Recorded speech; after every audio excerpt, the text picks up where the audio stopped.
সুপ্রিয় দর্শক, স্বাগত জানাচ্ছি আজকের সম্পাদকীয়তে। আমি তাজওয়ার মাহমিদ। প্রায় সব রাজনৈতিক দলই জুলাই সনদ বাস্তবায়নে প্রতিশ্রুতিবদ্ধ, কিন্তু প্রশ্ন দেখা দিয়েছে এই সনদের আইনি ভিত্তি নিয়ে।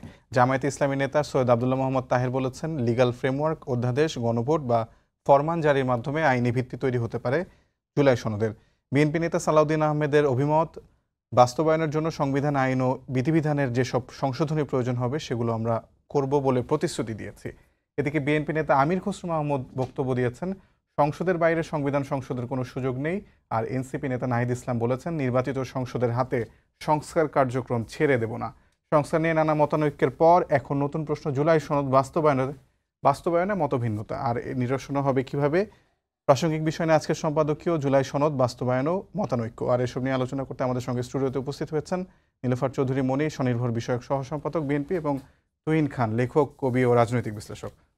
দর্শক, আপনারা এই আলোচনায় অংশ নিতে পারেন, এই জন্য আপনাদের ফোন করতে হবে টেলিভিশনে দেখানো নাম্বারে। এছাড়া ফেসবুকের মাধ্যমে আপনাদের মন্তব্য পাঠাতে পারেন আমাদেরকে। আলোচনার শুরুতে জানিয়ে দেবে এখনকার প্রধান শিরোনামগুলো। জুলাই ঘোষণাপত্র চূড়ান্ত, অভ্যুত্থানের সব শক্তির উপস্থিতিতে 5 আগস্ট বিকেলে প্রকাশ। ছাত্র জনতার স্বীকৃতির পাশাপাশি ঠাঁই পাবে ঐক্য হওয়া বিষয়। 3 দিনে সনদ সইয়ের আশা। নির্বাচিত সরকারের হাতে সংস্কার নয়, জুলাই সনদের ভিত্তিতে ভোট চায় এনসিপি। রক্ত দিয়ে লেখা 72-এর সংবিধান এখন 71-এর বিরোধীরা সংশোধন করতে চায় বলছে বিএনপি। নাশকতা ঠেকাতে রাজধানীতে অভিযানে পুলিশ। আওয়ামী লীগের গোপন বৈঠকের প্রভাব পড়বে না আইন শৃঙ্খলায়। ষড়যন্ত্রকারী যে বাহিনীরই হোক, ছাড় না দেওয়ার হুঁশিয়ারি উপদেষ্টার।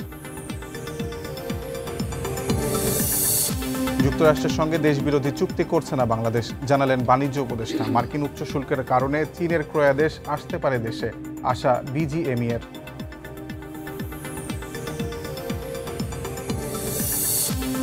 শত কোটি টাকা নিয়ে লাপাত্তা বিমানের টিকিট কাটার অনলাইন প্ল্যাটফর্ম ফ্লাইট এক্সপার্ট। ঢোকা যাচ্ছে না ওয়েবসাইটে, থানায় ভুক্তভোগীদের জিডি।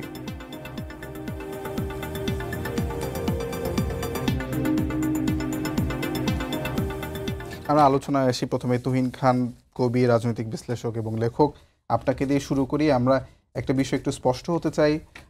দুইটি বিষয় আছে এখানে, একটি হচ্ছে জুলাই ঘোষণাপত্র, একটা হচ্ছে জুলাই সনদ। এই দুটি কন্টেন্টে আসলে কি কি থাকতে পারে, ভিন্নতা কি হবে, আর দুটি বিষয়ের মধ্যে পার্থক্য কি, একটু যদি আমাদের আলোকপাত করতেন। ধন্যবাদ। যারা দেখছেন সবাইকে শুভেচ্ছা। আসলে দুইটা ব্যাপার নিয়ে আলোচনা চলতেছে, একটা হলো জুলাই সনদ আর একটা হলো জুলাই ঘোষণাপত্র, বা যেটাকে আমরা আগে জুলাই প্রোক্লেমেশন বলছিলাম। তো জুলাই সনদ নিয়ে এখন যে আলোচনাগুলি চলছে, সেখান থেকে আমরা মোটামুটি জুলাই সনদ নিয়ে দীর্ঘদিন যাবতীয় আলোচনা চলছে। জুলাই সনদের কন্টেন্ট নিয়ে আমরা মোটামুটি এখন ক্লিয়ার হতে পারছি। সেটা হলো যে জাতীয় ঐকমত্য কমিশনে যেই সংস্কার প্রস্তাবনাগুলি এসেছে এবং সেই আলোচনার ভিত্তিতে, সকল দলের উপস্থিতির ভিত্তিতে যেই জিনিসগুলিতে ঐক্যমতে পৌঁছানো গেছে ঐকমত্য কমিশনে, এগুলি নিয়ে হচ্ছে জুলাই সনদ। আর জুলাইয়ের ঘোষণাপত্রের যেই আলোচনাটা, সেটা আমি আগেও সম্ভবত একবার সময় টিভিতে এসে জুলাই ঘোষণাপত্র নিয়ে আলোচনা করেছিলাম। জুলাইয়ের ঘোষণাপত্রটা আসলে আমরা চাচ্ছিলাম যে যখন একটি অভ্যুত্থান হলো এবং অভ্যুত্থান পরবর্তী সময়ে 5 আগস্টের পরে যখন দেশে একটা, আমরা তো আসলে সংবিধান লঙ্ঘন করে একটা অভ্যুত্থান করেছি। এটা বিএনপি নেতা সালাউদ্দিন সাহেব তিনিও বলেছেন যে আমরা আসলে সংবিধান লঙ্ঘন করেই একটা অভ্যুত্থান করেছি। ফলে এরপরে নতুন বাংলাদেশের জন্য যে একটি ঘোষণাপত্র দরকার, এই ঘোষণাপত্রটির কথা মূলত আমরা বলছিলাম, কিন্তু নানান প্রেক্ষাপটে সেই রকমের ঘোষণাপত্র হয় নাই। সরকার হাইকোর্টের প্রেফারেন্স নিয়ে পরবর্তী সরকার গঠিত হয়েছে এবং সেটি সংবিধানের আলোকেই, বিদ্যমান সংবিধানের আলোকেই একটি সরকার গঠিত হয়েছে। ফলে সেই কথাটাও কিন্তু আমরা তখন বলছিলাম যে তাইলে প্রোক্লেমেশন ইস্যুটা তাহলে কি। তো ঘোষণাপত্র, তবুও ঘোষণাপত্রের কথা আমরা বলেছি তারপরেও। তার কারণ হলো যে প্রথমত হলো জুলাই অভ্যুত্থানকে, এটি যে একটি অভ্যুত্থান হয়েছে এবং জুলাই অভ্যুত্থানের একটি স্বীকৃতি দরকার, একটি রাষ্ট্রীয় স্বীকৃতি দরকার, একটি প্রাতিষ্ঠানিক স্বীকৃতি দরকার জুলাই অভ্যুত্থানের। এবং জুলাই অভ্যুত্থানের মধ্যে যেই বিষয়গুলি ছিল, এখন আমরা শুনছি অনেক কিছু, যে আপনার পুলিশ হত্যাকাণ্ড, তারপরে রাষ্ট্রীয় বিভিন্ন ইস্যু, রাষ্ট্রীয় বিভিন্ন সম্পদের ক্ষয়ক্ষতি, এই জিনিসগুলি আমরা দেখছি। ফলে এই যে এই ব্যাপারগুলি আছে, তারপর আরও জুলাই অভ্যুত্থানের যে একটা আমরা ঘোষণাপত্র, আপনার যেটা সংবিধানের যে ঘোষণাপত্র, জুলাই ঘোষণাপত্র, সেখানে অ্যাড হবে কি হবে না, সেইটা নিয়েও একটা তর্ক আমরা দেখতেছি। তো জুলাই ঘোষণাপত্রটা বেসিক্যালি অভ্যুত্থানের একটা সামগ্রিক স্বীকৃতি, জি অভ্যুত্থানের একটা রাষ্ট্রীয় স্বীকৃতি। আর সনদ হলো ওই ঐক্যমত্য কমিশনের যে সংস্কারের যে হ্যাঁ, প্রস্তাবনাগুলো সেগুলো প্রস্তাবনাগুলি কিভাবে সেগুলি। বাস্তবায়ন করা যায়। আরেকটি বিষয় নাহিদ ইসলাম আজকে বললেন সংবাদ সম্মেলন করে, সেটা হলো নতুন বাংলাদেশের ইশতেহার। এটা কি শুধুমাত্র দলীয় এনসিপির? হ্যাঁ, এটা এনসিপির দলীয় ইশতেহার। এটা এটা কি এনসিপির দলীয় আমরা ইশতেহার। যেরকম ম্যানিফেস্টো দেখি নির্বাচনের আগে তেমনই কি হবে? হ্যাঁ, এটা একদম তেমনই একটা ম্যানিফেস্টো, এটা একটা দলীয় ইশতেহার এবং এটা এনসিপি, আসলে এনসিপি তো অভ্যুত্থান থেকে উঠে আসা একটা দল। আমি যতদূর জানি যে তারা বেসিক্যালি এই যে আপনার যেই ইশতেহারটা জাতীয় ইয়ের ইশতেহার, সেইটা তারা যেটা করতেছেন যে আমাদের এই অভ্যুত্থানের ফলে আসলে অনেকগুলি আকাঙ্ক্ষাই তো ছিল অভ্যুত্থানের, যে আকাঙ্ক্ষাগুলি নানানভাবে আলোচনা করতে করতে হয়তো কোনো দল একমত হয়েছে, দ্বিমত করেছে, এভাবে হইতে হতে একটা জায়গায় এসে পৌঁছেছে জুলাই সনদে বা জুলাই ঘোষণাপত্রে। কিন্তু তারপরে তো অনেক আকাঙ্ক্ষা রয়ে যায় এবং এনসিপি যেহেতু গণ অভ্যুত্থানের দল, ফলে গণ অভ্যুত্থান কেন্দ্রিক কি কি আকাঙ্ক্ষা আসলে বাংলাদেশে তৈরি হয়েছে, তারা তাদের ইশতেহারে সেই বিষয়গুলি, তারা যদি দল হিসেবে নির্বাচিত হয়, সরকারে আসে, তাহলে তারা সেই বিষয়গুলি বাস্তবায়ন করবে। আমি একটু পরের প্রশ্নটা করি, সেটি হলো যে আপনারা মানে আপনি এনসিপির সঙ্গেও অনেকদিন ধরে জড়িত ছিলেন, এখন হয়তো তেমনটা অ্যাক্টিভ নেই। আমি একটা বিষয় জানতে চাই যে আপনাদের আসলে সংস্কার যে প্রস্তাবনাগুলো সেগুলো বাস্তবায়নের জন্য আইনি কি পদ্ধতিতে সেগুলো আপনাদের জন্য ভালো হয় বলে মনে করছেন? কারণ এখন আসলে জুলাই সনদ যেটা আসলে সংস্কারের প্রস্তাবনাগুলো যেখানে লিপিবদ্ধ হবে, সেটির বাস্তবায়ন কি আইনি পদক্ষেপে হবে বা কি আইনি ভিত্তির উপর করে হবে, সেটা নিয়ে কিন্তু এখন একটা নানা ধরনের একটা ধোঁয়াশা তৈরি হচ্ছে। আপনারা আসলে কি চান বা আপনি ব্যক্তিগতভাবে কি চান? জুলাই সনদের ব্যাপারটা দেখেন, মানে জুলাই সনদে তো কিছু সংস্কার প্রস্তাবনা এসেছে এবং সংস্কার প্রস্তাবনায় সব দলগুলি একমত হয়েছে কিছু প্রস্তাবনায়। এখন দেখেন তাহলে এই যে ঐক্যমত্য কমিশনটা, আমরা প্রথমে গণপরিষদ ইলেকশনের কথা কিন্তু বলছিলাম, ঐক্যমত্য কমিশনটা কিন্তু এক ধরনের গণপরিষদ আলোচনার কাজ করেছে, এক ধরনের, মানে সেখানে সব দলের প্রতিনিধি উপস্থিত আছেন, তারা বসে কাজ করছেন, আলোচনা করছেন এবং কিছু বিষয়ে তারা সবাই ঐক্যমত হয়েছেন যে হ্যাঁ এই বিষয়গুলো আমরা একমত। এখন তাহলে এটা বাস্তবায়নটা কিভাবে হবে? যেহেতু সবাই এখানে একটা জায়গায় একমত হয়েছেন, ফলে বাস্তবায়নের জায়গাটা আমরা বলছি, এবং এখানে আপনি জানেন নিশ্চয়ই যে এখানে এমন এমন অনেকগুলি বিষয় আছে, যেমন নির্বাচন কেন্দ্রিক অনেক বিষয় আছে, সংবিধান কেন্দ্রিক অনেক বিষয় আছে, এই ধরনের অনেকগুলি বিষয় আছে। এখন নির্বাচিত সরকারই যদি এই বিষয়গুলি তারই যদি বাস্তবায়ন করতে হয়, তাহলে এই আলোচনাটার কি দরকার ছিল?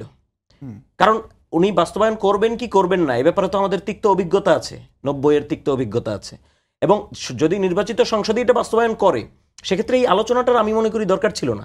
সেক্ষেত্রে তারাই বাস্তবায়ন করতে পারতেন, সেখানে তারা সংযোজন করবেন, হয়তো বিয়োজন করবেন, কি করবেন না করবেন এটা তো জনগণ জানে না। ফলে ওই জায়গা থেকে বলা হচ্ছে যে আপনি এই সনদটা আগে, এবং পিপলস পার্টিসিপেশনেরও ব্যাপার আছে। আমরা একটা সনদ করলাম নিজেরা বসে বসে, পলিটিক্যাল পার্টিজ এবং সুশীল সমাজ, কিন্তু এটা পিপলস এটাকে অ্যাকসেপ্ট করলো কি করলো না, সেটার মানদণ্ডটা আসলে কি হবে? ফলে সেই জায়গা থেকে বলা হচ্ছে যে আপনি একটা লিগ্যাল ফ্রেমওয়ার্ক অর্ডার কিংবা গণভোট কিংবা অধ্যাদেশ, এবং আমি আজকে দেখলাম যে এনসিপির একজন যুগ্ম আহ্বায়ক আরিফুল ইসলাম আদিব উনি বলেছেন যে এটা বেসিক্যালি সবাই যেটা চাচ্ছে সেটা হলো এটা একটা আইনি ভিত্তি। পদ্ধতি কি হবে, সেটা অর্ডিন্যান্স হবে নাকি সেটা লিগ্যাল ফ্রেমওয়ার্ক অর্ডার হবে না কি হবে, পদ্ধতি নিয়ে উনি বলেছেন যে আমরা পদ্ধতি নিয়ে আলোচনায় রাজি বা পদ্ধতি নিয়ে আলোচনা হতে পারে। অর্থাৎ আমার কাছে মনে হয়েছে যে পদ্ধতি নিয়ে ওনারা কিছুটা ওপেন আছেন যে কি পদ্ধতিতে হবে, গণপরিষদ বা এলএফও বা অর্ডিন্যান্স বা গণভোট, এটা নিয়ে ওনারা এক ধরনের ওপেন মাইন্ডেড আছেন। বাট যেটা ওনারা বলতেছেন সেটা হলো যে আইনি এটার একটা ভিত্তি দরকার, এবং এটার যদি আইনি ভিত্তি না থাকে তাহলে শঙ্কার জায়গাটা হলো যে পরবর্তী সংসদ এটাকে কিভাবে ট্রিট করবে, সেটা নিয়ে আসলে একটা শঙ্কার জায়গাটা থেকে। জি, অসংখ্য ধন্যবাদ। মনিয়াব, আমি এই প্রশ্ন থেকে আসতে চাই যে এনসিপি বা যারা তরুণরা আছেন তুহিন খানের মতো, তাদের মনে সংশয় হচ্ছে যে এই বিষয়টাকে যেটি সালাউদ্দিন আহমেদ বলেছেন, তাকে আমি কোট করে শুরু করে, তিনি বলেছেন জুলাই সনদে যেসব সুপারিশ থাকবে সেগুলো 2 বছরের মধ্যে বাস্তবায়ন করবে বলে সব রাজনৈতিক দল প্রতিশ্রুতি দিয়েছে। কিন্তু 2 বছরের মধ্যে যে বাস্তবায়ন করার যে প্রতিশ্রুতি, সেটাতে অনেকে আসলে কনভিন্সড না, কিংবা তুহিন খানের মতো যারা তরুণ আছে তারা কনভিন্স না। জামায়াতের নায়েবে আমিরও তিনিও বলেছেন যে তাহলে এতগুলো যে আলোচনা হলো সেগুলো অনর্থক। আপনারা আসলে কেন এটা পেছাতে চান বা এখনই কেন সেটি একটা আইনি ভিত্তি এখন চান না? ধন্যবাদ আপনাকে, যারা শুনছেন আমার শুভেচ্ছা অভিনন্দন। দেখেন, এইখানে এগুলো আমরা যেটাই বলি না কেন, একটা সংসদের ভীষণভাবে দরকার। এই যে আলোচনাগুলো, এই যে প্রক্লেমেশন বলেন, ঘোষণাপত্র বলেন, সনদ বলেন, যেগুলোই হোক, সম্পূর্ণ সফলতাটা পাবে কিন্তু সংসদের হাত ধরে। তো যারা রাষ্ট্র পরিচালনা করে অভ্যস্ত তারা কিন্তু জানে এটার ওজনটা কতটুকু, এটা কিভাবে কি করা যায়। যেমন ধরেন জুলাই সনদে ঐকমত্য কমিশনে কিন্তু 826টা সংস্কারের মধ্যে 775টাই কিন্তু একমত হয়েছে বিএনপি। শুধুমাত্র 51টা দ্বিমত হওয়ার জন্য তাদের কথা হচ্ছে যে সবগুলোতেই তাদের একমত হয়ে সিগনেচার দিতে হবে। খুব গুরুত্বপূর্ণ অনেকগুলো বিষয় আসলে একমত হয়নি, সেটা আমরা পরে আসবো। সেটা তো হতেই পারে, কারণ আপনার সংখ্যাগরিষ্ঠতা নিয়ে গণতন্ত্র কথা বলে।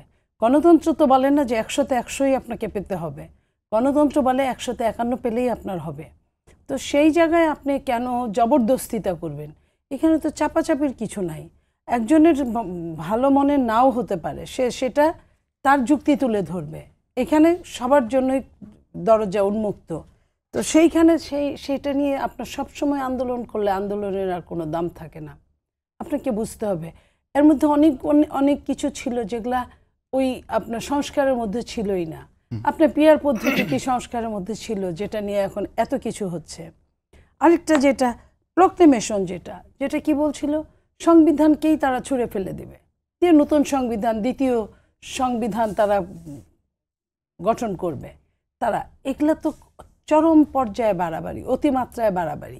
সেইখানে আপনার যে রক্ত দিয়ে আপনি নিজে বললেন যে লিখা যে 72-এর সংবিধান, সেটা এত লক্ষ লক্ষ রক্তের বিনিময়ে আসছে, সেটাকে আপনি হুট করে আপনার বলা নাই করা নাই, আপনি ওইখানে সংশোধনী আসতে পারে কোনোটা নিয়ে যদি চরমভাবে কোনো সমস্যা হয়। এমন তো কোনো কথা নেই যে সংবিধানে যা লেখা ছিল সেটা একদমই কারো সাথে চলছে না, তা তো না। সংবিধান মানেন না, সেটা হচ্ছে আপনার দোষ, সংবিধানের তো দোষ না। এবং সেইখানে আইনের অনুশাসন নাই, সেটা হচ্ছে আপনার দোষ, সংবিধানের তো এখানে কোনো দোষ নাই। সো সংবিধানকে সংবিধানের জায়গায় সম্মান করতে হবে। আর আপনি এই যে রাষ্ট্রীয়ভাবে না আপনার সংবিধানের ভাবে অ্যাড করে দিবেন, রাষ্ট্রীয়ভাবে দিলে আপনার সমস্যাটা কোথায়? একই তো কথা। এর আগে তো এই ধরনের কোনো কথাই আসে নাই। 90 আন্দোলন তো একদম খারাপ হয় নাই, রেজিমও চেঞ্জ হয়েছে, আপনার আন্দোলনও হয়েছে, মানুষও মারা গেছে। বলতে পারেন এই তুলনায় 24-এর তুলনায় কম মারা গেছে। সেখানেও 9 বছর 9.5 বছর স্বৈরশাসকের কবলে বাংলাদেশ ছিল, সেখানেও আন্দোলন হয়েছে, সেখানেও আন্দোলনের একটা বেনিফিশিয়ারি পরবর্তীতে সরকারে আসছে। তাহলে এইটা নিয়ে এত কিছু বাড়াবাড়ির কারণটা হবে কেন? আপনাকে সেটা হচ্ছে যে জুলাই সনদ নিয়ে যেটা কথা হচ্ছে সেটি এনসিপি বলেন বা যারা তরুণ আছে তুহিনের মতো কিংবা জামায়াত ইসলাম, তারা যাচ্ছে একটি আইনি ভিত্তি হোক। যেহেতু 2 দফায় এতগুলো সিটিং হয়েছে, এতগুলো আলোচনা হয়েছে, সেটা একটা আইনি ভিত্তি হয়ে সেটা একটি মানে বাস্তবায়নের মুখ দেখুক। কিন্তু বাস্তবায়নের মুখ কোথায় দেখবে? আপনারা সম্পূর্ণ, তারা সম্পূর্ণ চাচ্ছে, সম্পূর্ণই তো হয় নাই, সম্পূর্ণই তো হয় নাই। আপনার সম্পূর্ণ না হলে তারা মানবে না, যে কারণে সিগনেচারটা হলো না। সনদের সিগনেচারটা তো হতে পারতো 31 তারিখে, পারতো না? সেটা তো হলো না। কিসের জন্য? তারা যেটা চেয়েছে, যেটা দেওয়া সম্ভব না, সেটাও তাদেরকে দিতে হবে, নইলে সিগনেচার হবে না। সেই নিয়ে আপনার এই আন্দোলন হচ্ছে। এখন 2 বছরের জন্য বিএনপি যেটা বলেছে, বিএনপি একটা সময় চাইতেই পারে। একটা জিনিস হুট করে আপনি সব কিছুই আপনি 3 দিনে করবেন, 36 জুলাই আপনারা বলেন, 36 দিনে একটা সরকার কি পালায় যেতে বাধ্য হয় না। এর মধ্যে অনেক কিছু থাকে। গরম তাওয়াতে আপনি যাই ঢালে দিবেন সেটাই কিন্তু আপনার হয়ে যাবে। কিন্তু তাওয়াটা গরম করতে যে কষ্টটা, যে শ্রমটা, যে ত্যাগটা, আয়নাঘর তো একদিনে হয় নাই, 36 দিনে তো আয়নাঘর হয় নাই, আর আয়নাঘরের ফলাফল হয় নাই। ফলাফল হয়েছে 36 দিন যারা সামনের কাতারে ছিল তাদের জন্মেরও আগে এই আয়নাঘর, কিংবা তারা যখন ছোট ছিল তখন থেকে। তো সেই জায়গায় আপনার 2 বছর বিএনপি চেয়েছে। বিএনপি একটা অনেক বড় সংগঠন, বিএনপির সঙ্গে আপনি আলোচনায় বসতে পারেন, এটা নিয়ে কথা বলতে পারেন, 1 দিন 2 দিন 5 দিন 10 দিন আপনি বুঝাইতে পারেন, একটা আলোচনা হয়ে একটা সময় কিছুটা কমিয়ে আসতে পারে। কিন্তু আমরা যদি ধরেই নেই বিএনপি সব থেকে বড় দল, গভর্নমেন্ট ইন ওয়েটিং, অনেকে ধরে নিচ্ছে যে বিএনপি মানে এক দফা আপনাদের পাল্লা ভারী। সেক্ষেত্রে 90-এর মানে অভিজ্ঞতার কথা যেটি তুহিন তুলে ধরছিল, মানে সর্বদলীয় ছাত্র ঐক্যের 10 দফা ছিল, মানে 3টি জোটের যে রূপরেখা ছিল, সেগুলো তো পরবর্তীতে বিএনপি ক্ষমতা এসেছে, কোনোটাতে বাস্তবায়ন করেনি। সেই অভিজ্ঞতা তো তাদের আছে। তখন তো এই আলোচনাগুলো হয় নাই, তখন 90-এর পরে এরকম করে আলোচনা হয় নাই, বসে নাই।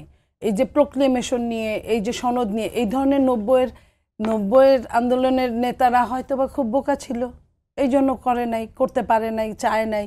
যেটুকু পেয়েছে ওইটুকুতেই খুশি ছিল, কারণ তারা রাষ্ট্রের অংশীদারিত্বের হিসাবের মধ্যে ঢুকে যায় নাই, তারা বই খাতায় ফেরত গিয়েছিল।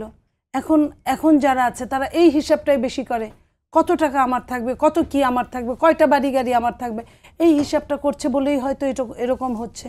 কারণ এটা তো এরাই তো মাস্টার মাইন্ড না, এদের পেছনের যে মাস্টার মাইন্ডরা খেলছে তারাই তো এই খেলাটা খেলাচ্ছে। সো 90-এর তো তখন তো আমরা ছিলাম, আমরা তো এই জিনিসটা বুঝি যে তখন কি ছিল, তখনকার নেতারা কি ছিল, এখনকার নেতারা কি আছে। সো এই জায়গায় 90 অনেক দিন তাও চলেছে, এই আলোচনা ছিল না, এই টানা হেঁচড়া ছিল না দেখে সুতা কিন্তু ছিঁড়ে যায় নাই অনেক দিন। এখনো 90-এর আন্দোলনের নেতা বললে লুম দাঁড়িয়ে যায়। কিন্তু জুলাইয়ের এই যে আন্দোলনের যে নেতারা, তারা তো নিজেরাই নিজেদের সর্বনাশ করছে। তারা এত বৈষয়িক ব্যাপারে এত বেশি অভিজ্ঞ হয়ে যাচ্ছে যে তারা তাদের অভ্যুত্থানটাকেই ধ্বংস করে দিচ্ছে। দেখেন, আমরা বলি না, আমরা তো আগে বলতাম, স্মরণ করিয়ে আমরা তাদেরকে সাবধান হওয়ার জন্য বলতাম, আর তারা নিজেরাই নিজেদের উদ্গীরণ করছে, আগ্নেয়গিরি। তো এই যে উদ্গীরণের সব কিছু বের হয়ে যাচ্ছে, একজন আরেকজনের 2 ঘন্টা ব্যাপী আপনার লাইভে কথা বলছে, একজন তার ফেসবুকে লিখছে, আবার কতক্ষণ পরে একটা লাইন তার পছন্দ মতো উঠিয়ে দিচ্ছে, আবার কতক্ষণ পরে একটা লাইন বসিয়ে দিচ্ছে।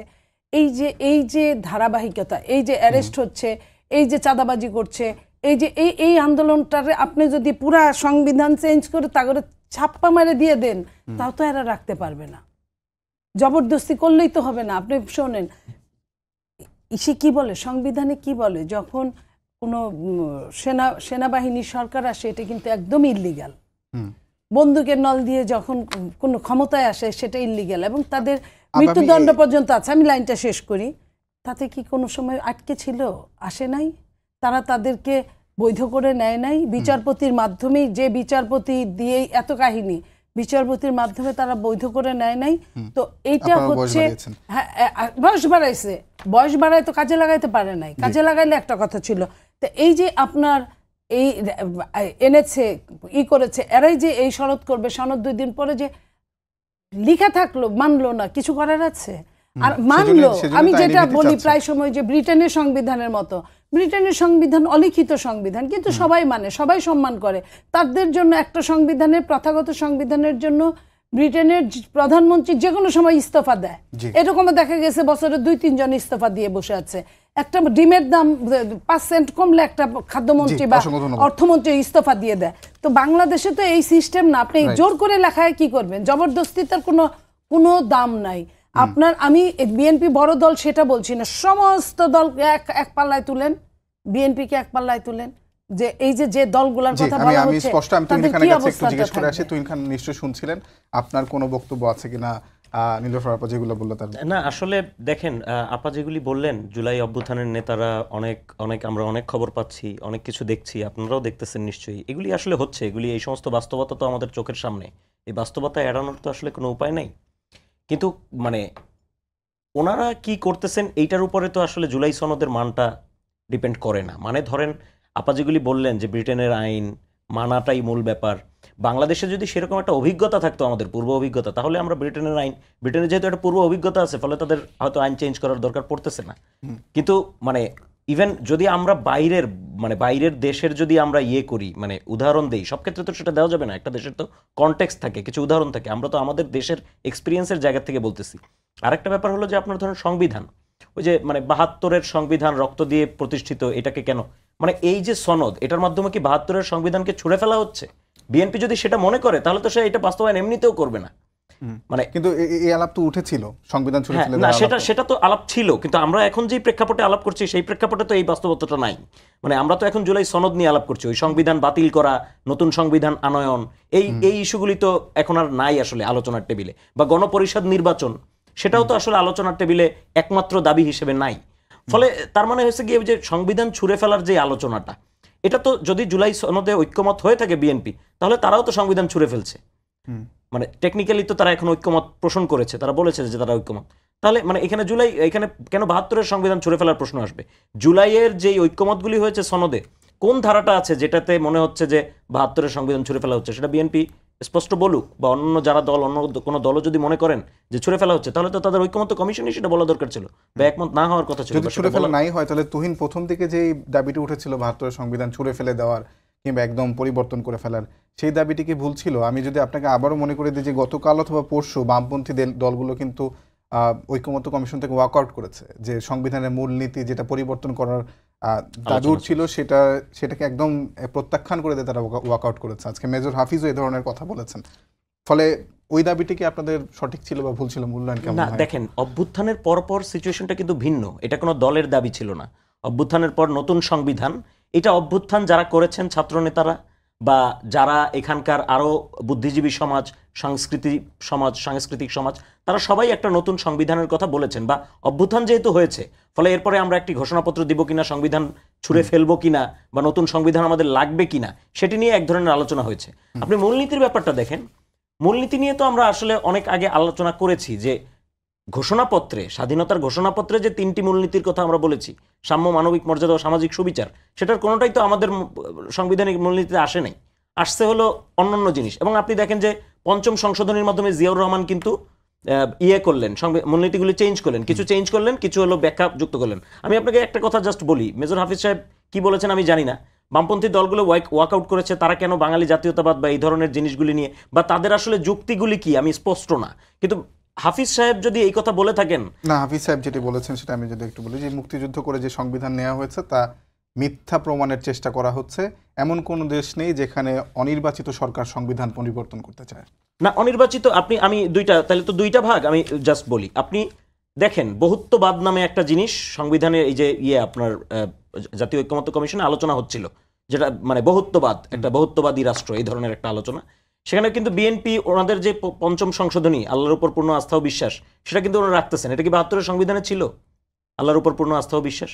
আমি একটা তাহলে এটা কিন্তু ওনারাও করছেন সংবিধান চেঞ্জটা। আর আরেকটা হলো যে আমরা তো চাই না যে অনির্বাচিত সরকার সংবিধান চেঞ্জ করুক। এজন্যই আমরা বলতেছি যে আপনি সংবিধান চেঞ্জের বা কিংবা এই যে জুলাই সনদে যা যা আপনার ঐক্যমত্য হয়েছে, সেগুলাকে আপনি গণভোটে দেন।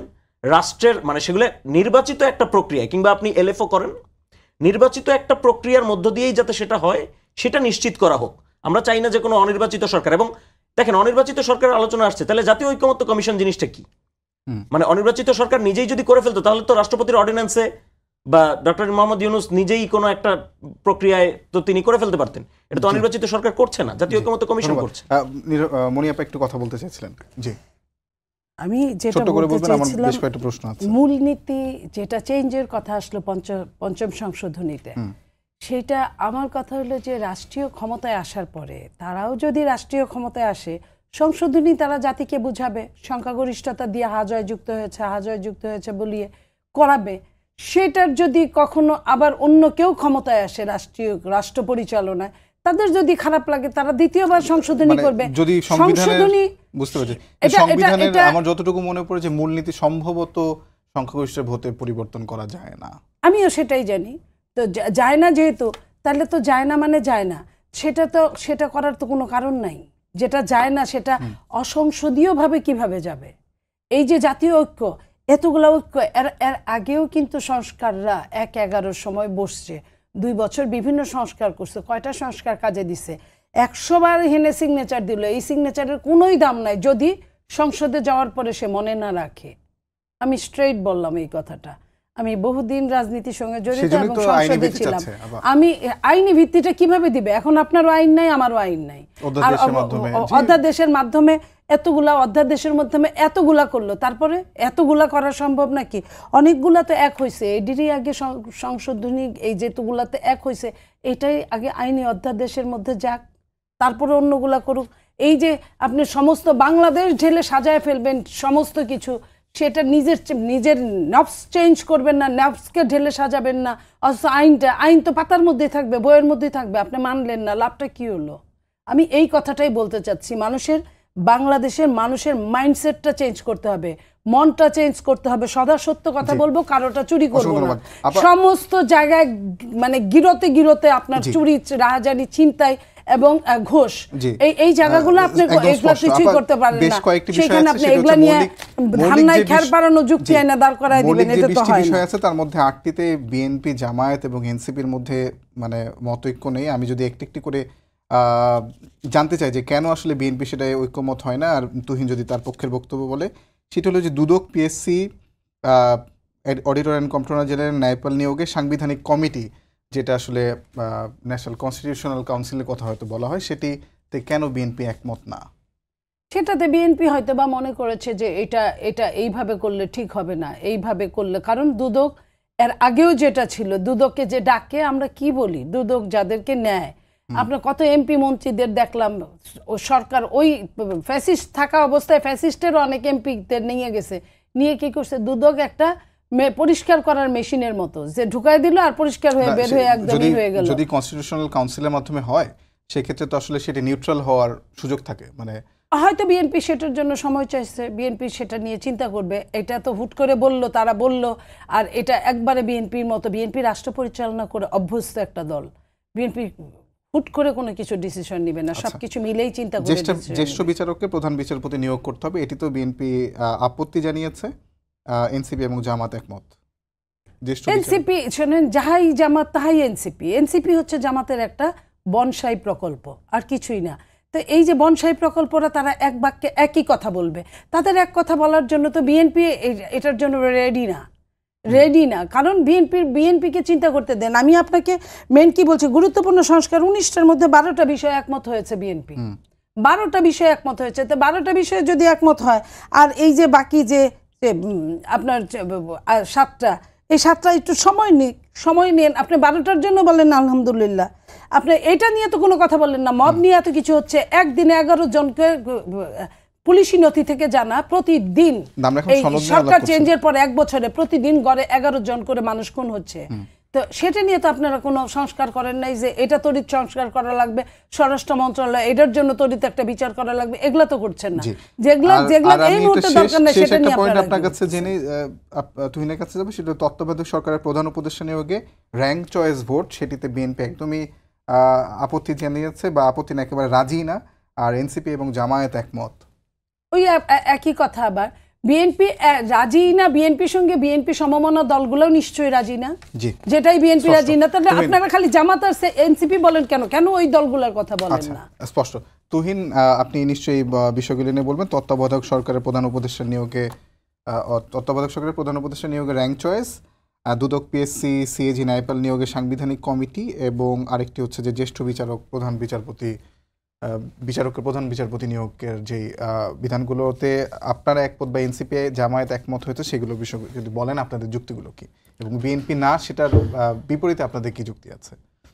দেখেন, আসলে এই যে সংস্কারগুলি হচ্ছে, সংস্কারগুলির একটা মূল আপনার আন্ডারলাইং অ্যাজাম্পশন ছিল যে প্রধানমন্ত্রী হাতে যেন যাবতীয় ক্ষমতা কক্ষিগত না হয়, এটা ছিল একটা মেইন অ্যাজাম্পশন। সেখান থেকে অনেকগুলি আলোচনা আসছে যে কনস্টিটিউশনাল কমিটির কথা যেটা বলা হয়েছে, এবং তার আন্ডারে কিছু বিষয় যে দেওয়া, যে হ্যাঁ এই জিনিসগুলি ওনার আন্ডারে থাকবে। এখন এখানে আমি মনে করি কিছু দল কোনোটাতে একমত হতে পারে, দ্বিমত হতে পারে। পয়েন্ট হলো যে কেন আমি কোনোটাই দ্বিমত করছি, যেমন ধরেন যে জ্যেষ্ঠ বিচারপতি প্রধান বিচারপতি হবে, এই ব্যাপারটায় আমি কেন দ্বিমত করব, এটার আসলে আমি কোনো যুক্তি পাচ্ছি না। মানে কেন, এটার কারণ কি? তার মানে কি, মানে এটা তো একটা ধরেন ন্যাচারাল সিলেকশন প্রসেস। হ্যাঁ, মানে যিনি জ্যেষ্ঠ বিচারপতি আছেন তিনি প্রধান বিচারপতি হবেন, এটা তো একটা খুবই, মানে এটা তো আমাদের কমন সেন্স বলে একটা ব্যাপার আছে না, সেই কমন সেন্সের মধ্যে তো এই জিনিসটা যায়। তাহলে এটার আমি কেন বিরোধিতা? তাহলে আমি কি অন্য কোনো প্রক্রিয়ায় বিচারপতি নিয়োগ দিতে চাই, এরকম কোনো অভিসন্ধি কি আমার আছে? সেই কোশ্চেনটা আসে। তারপর ধরেন দুদক পিএসসি র্যাঙ্ক চয়েস পদ্ধতির যেই, এখন দেখেন আমাদের কিন্তু এই তত্ত্বাবধায়ক সরকার, এইটা নিয়েই কিন্তু গত 15 বছর 16 বছরের মারামারি, এবং তারও আগে যখন প্রথম বিএনপি ক্ষমতায় আসলো, তারপরে এই যে নির্বাচন নিয়ে একটা গন্ডগোল, সেখান থেকে তত্ত্বাবধায়ক আসলো, আবার 2007-এর যে ক্রাইসিস আপনি যদি দেখেন, খেয়াল করেন, এই তত্ত্বাবধায়ক সরকারের নিয়েই কিন্তু ক্রাইসিস। তাইলে এই ক্রাইসিসটা কিন্তু আমাদের দীর্ঘদিনের ক্রাইসিস। বিএনপি যদি না মানে যে মানে আমরা দিব না র্যাঙ্ক চয়েস, তাহলে মানে বিএনপি ওই ক্রাইসিসটা কিভাবে আমরা উত্তরণ করতে পারি, তার জন্য তো ওনাদের একটা রূপরেখা দিতে হবে জনগণের সামনে, একটা কিছু তো বলতে হবে যে হ্যাঁ এই করলে হয়তো আমরা এটা থেকে উত্তরণ করতে পারি। সেরকম কোনো প্রস্তাবনাও তো আমরা পাচ্ছি না। ফলে মানে এই জায়গাটা ধোঁয়াশা থেকে যাচ্ছে, এটা হচ্ছে পয়েন্ট। আমি আসলে করতে চাবো না, প্রত্যেকের রাজনৈতিক যেই স্বার্থ, সেই জায়গা থেকে অনেক কিছু চাইতে পারেন, বিএনপি অনেক কিছু চাইতে পারে, এনসিপি জামাত অনেক কিছু চাইতে পারেন, কিন্তু পয়েন্ট হলো যে মানে আপনার তাহলে বিকল্প কি? ক্রাইসিসগুলি তো রিয়েল, আপনি সেই বিকল্পটা বলতে হবে এবং জনগণকে আশ্বস্ত করতে হবে। আরেকটা কথা আমি যে ছোট করে বলি, সেটা হলো আপা বললেন যে যাহাই বিএনপি তাহাই এনসিপি বা যাহাই জামাত, মানে এক সময় কিন্তু আপনার মনে আছে কিনা আমি জানি না, মানে আপনি তো গণমাধ্যমে দীর্ঘদিন কাজ করেন, আপনারা মানে বিএনপি জামাত এই জিনিসটা কিন্তু হাইফেনে থাকতো সবসময়, আপনার হয়তো খেয়াল আছে। ফলে আমি বলবো যে মানে ডেফিনেটলি এনসিপি জামাতের হয়তো কিছু কিছু বিষয়ে একমত আছে, তারা তাদের মনে হচ্ছে যে তারা এক, আবার আপারাও কোনো কোনো দলের সাথে এক আছেন, তাদেরও মনে হচ্ছে আবার এক, কেউ কেউ বলছে যে বিএনপি ভারতের দালাল, কোনো কোনো মানে এই যে রেটরিকগুলো, আমি বলবো যে এই যে রেটরিকের পলিটিক্সগুলি থেকে আমাদের বের হইতে হবে, রিয়েল প্রবলেমটা আমাদের দেখতে হবে। বিএনপি মানে জামায়াত, ইভেন বিএনপি কি জামায়াতকে রাজনীতি করতে দিতে চায় না বাংলাদেশে? দিচ্ছে তো।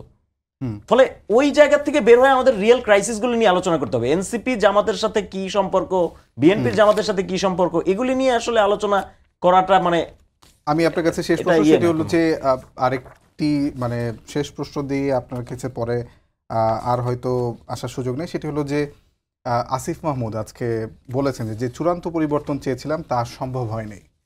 আপনার কি কি মনে হয় যে কেন সম্ভব হয়নি? 2 মিনিট একটু শেষ করবেন। আসলে চূড়ান্ত পরিবর্তন সম্ভব হয়নি অনেকগুলি কারণে। মানে চূড়ান্ত পরিবর্তন যারা ছাত্র নেতৃত্ব ছিলেন তারা কি চাচ্ছিলেন সেটা আমি নিশ্চিত না, তারা কোনো ইশতেহার এই ব্যাপারে দেন নাই। তবে আমি ধারণা করি যে তারা চূড়ান্ত পরিবর্তন বলতে হয়তো বোঝাচ্ছিলেন যে একটি নতুন সংবিধান, একটি নতুন রিপাবলিক, একটি ঘোষণাপত্র, এগুলিই হয়তো বোঝাচ্ছিলেন। সেগুলি সম্ভব হয়নি অনেকগুলি কারণে। আসলে তার মধ্যে প্রধানতম কারণ যদি আপনি আমাকে জিজ্ঞেস করেন তাহলে আমি বলবো যে এই যে ছাত্র নেতৃত্ব যারা অভ্যুত্থান করেছেন তাদের আসলে রাষ্ট্র তো অনেক লেয়ারে লেয়ারে চলে, তাই না? এবং রাষ্ট্রের তো অনেক ব্যাপ্তি, একটা রাষ্ট্র নতুনভাবে ভেঙে এবং নতুনভাবে গড়ে তোলা, এইটার জন্য যেই ক্যাপাসিটি দরকার সেই ক্যাপাসিটি আসলে এই ছাত্র নেতৃত্বের ছিল না। ফলত এবং যেই ছাত্র নেতৃত্ব আমরা এখন অনেক ধরনের আলোচনা দেখছি, আপনিও নিশ্চয়ই ফলো করতেছেন এই আলোচনাগুলি, আন্দোলনের স্টেক কার কি ছিল না ছিল, তো আমরা এবং রাজনৈতিক যে দলগুলি তাদের এক ধরনের একটা আকাঙ্ক্ষা ছিল, অভ্যুত্থান পরবর্তী আকাঙ্ক্ষা। ছাত্র নেতাদের হয়তো এক ধরনের আকাঙ্ক্ষা ছিল। এই আকাঙ্ক্ষার আসলে কোনো মিলঝুল হয় না এবং ছাত্র নেতাদের হাতে আসলে সেই ক্যাপাসিটি আমি মনে করি ছিল না, যেই ক্যাপাসিটি দিয়ে তারা এই রাজনৈতিক দলগুলিকে চ্যালেঞ্জ করবেন। ফলে ছাত্র নেতাদের আসলে মানে শেষ পর্যন্ত আর কিছু করার ছিল না, তারা আত্মসমর্পণ করেছে। অসংখ্য ধন্যবাদ আপনাকে। মনিয়াপা, আপনার কাছে শেষ প্রশ্ন, সেটি হলো যে আপনাদের দল এখনো অনেক ধরনের অভিযোগ করে যাচ্ছেন। আজকে মানে যে অভিযোগটা একদম সেপ্টেম্বর অক্টোবর মাস থেকে চলছে, সেটা এখনো আজকেও মির্জা আব্বাস বলেছেন, সেটা হলো নির্বাচন বানচাল করার ষড়যন্ত্র চলছে। আরেকটা অভিযোগ মেজর হাফিজ সাহেব করেছেন, আপনাদের দলের সিনিয়র নেতা, সেটা হচ্ছে হাসিনার দুঃশাসনের জন্য একটি কথাও বলেননি ডক্টর ইউনূস। এই ধরনের অভিযোগগুলো এখন আপনাদের কেন করা লাগে আর কি? এটা তো আমাদের জন্য দুঃখজনক। এই ধরনের অভিযোগ আমাদের কেন করতে হয়? কেন সরকার এই কাজগুলো করে নাই এবং কেন সরকার বিশ্বাস অর্জন করাতে পারছে না যে সঠিক সময়ে নির্বাচনটা দিবে? এটাও তো সত্যি। আপনি দেখেন যে শেখ হাসিনা নিয়ে ডক্টর ইউনূস সরকার কি বলেছে, কোথায় কি বলেছে, বরং তাদেরকে সহযোগিতা করেছে সব জায়গায়। কাউকে পালিয়ে যেতে সহযোগিতা করেছে, কাউকে দেশের মধ্যেই বিশাল অঙ্কের টাকা পয়সা নিয়ে ওইখানে ষড়যন্ত্র করার সহযোগিতা করেছে এবং করছে। তা এটা তো বলা যায়, 1 বছর পরে তো কত কিছুই মানুষ স্মৃতিচারণ করে, 1 বছরের একটা হালখাতা করে, সেই হালখাতায় কি এটা স্থান পায় না? অবশ্যই স্থান পাওয়ার কথা।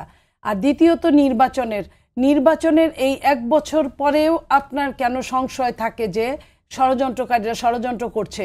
এই যে আপনি বিএনপি ছাড়া যে 2টা দলের নাম বললেন সমানে এক তালে, আপনি কিন্তু এই আধা ঘন্টা 1 ঘন্টা টকশোতে একবারও কিন্তু থার্ড আর কোনো নাম বলতে পারলেন না। এটাই হচ্ছে বর্তমান সরকারের নির্বাচন না করার একটা বড় ষড়যন্ত্রের একটা অংশ, বিশাল অংশ। কারণ এইখানে যারা অনেক বেশি বেনিফিশিয়ারি, সরকারে থাকলেও তারা এত বেনিফিশিয়ারি হতে পারতো না এখন যতটা হয়।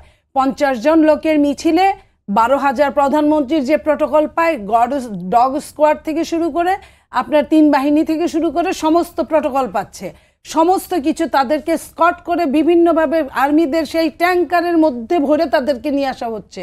একদম এইভাবে কারোর জন্য পৌষ মাস আর বাকিদের জন্য সর্বনাশ। এইখান থেকেই প্রমাণ হয় যে যারা বেনিফিশিয়ারি তারা কেন নির্বাচন চাবে।